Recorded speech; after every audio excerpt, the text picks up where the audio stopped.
नबियों में रहमत लक़ब पाने वाला मुरादे गरीबों की बरलाने वाला. Nearly 4,000 years ago, in the Sumerian town of Ur, in the valley of river Euphrates, now called Seerat, lived a young man named Abraha. The people of Ur had once worshipped Allah, but as time passed, they forgot the true religion and started praying to idols, the statues made of wood or clay, and sometimes even of precious stones. Even as a small child, Abraham could not understand how his people, and especially his father, could make these images with their own hands, call them gods, and then worship them. He had always refused to join his people when they paid respect to these statues. Instead, he would leave the town and sit alone, thinking about the heavens and the world. He was sure his people were doing wrong, and so alone he searched for the right way. One clear night, as he sat staring at the sky, he saw a beautiful shining star, so beautiful that he cried out, "This must be my Lord." He looked at it in awe for some time, until suddenly it began to fade and then disappear. He turned away in disappointment, saying, "I love not things that set." One another night, Abraham was again looking at the sky, and he saw the rising moon, so big and bright that he felt he could almost touch it. He thought to himself, "This is my Lord." But it was not long before the moon set as well. Then he said, "Unless my Lord guide me, I surely shall become one of the folk who are astray." Abraham then saw the beauty and the splendor of the sunrise and decided that the sun must be the biggest and most powerful thing in the universe.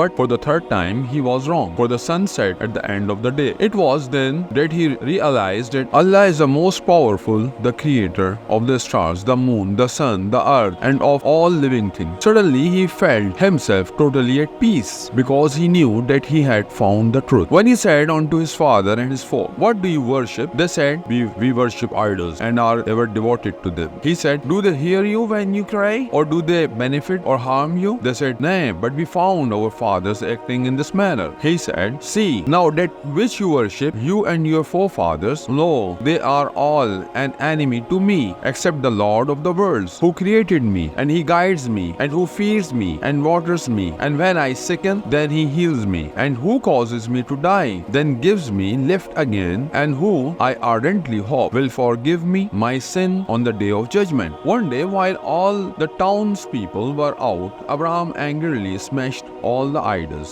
with his right hand and a big axe, except for one which was very large, and he put the axe on his shoulder. When the people returned, they were furious. They remembered the things Abraham had said about the idols. They had him brought forth before everyone and demanded, "Is it you who did this to our gods, O Abraham?" Abraham replied, "Ask him, the greatest idol, if he is able to speak." The people exclaimed, "You know they do not speak. What you yourselves have carved when Allah created you, and what you make?" Abraham continued, "Do you worship instead of Allah that which cannot profit you at all, nor harm you?" Finally, Abraham warned them, "Serve Allah and keep your duty unto Him. That is better for you if you did. But no, you serve instead of Allah only idols, and you only invent a lie. Lo, those whom you serve instead of Allah own no provision for you. So seek your provision from Allah and serve Him, and give thanks unto Him, for unto Him you will be brought back." The people of Ur decided to give Abraham the worst punishment they could find. He was to be burnt on death. On the chosen day, all the people gathered in the center of the city, and even the king of Ur was there. Abraham was then placed inside a big fire. The wood was lit. Soon the fire became so strong that the people were pushed back by the flame. But Allah said, "O fire, be coolness and peace for Abraham." The people waited until the fire had completely died down, and it was then that they saw Abraham still sitting there, as though nothing had happened. At that moment, they were utterly confused. They were not, however, moved by the miracle that had just happened before their very eyes. Still, Abraham tried to persuade his own dear father, who was named Azar, not to worship powerless, unseen, unhearing statues. Abraham explained that special knowledge had come to him and implored his father, "So follow me, and I will lead you on the right path. O my father, don't serve the devil." But Azar would not listen. He threatened his son with stoning if he continued to reject the gods of Ur. He ordered Abraham to leave the city with these words, "Depart from me a long while." Abraham said, "I shall ask my Lord forgiveness for you. Surely He was ever gracious to me."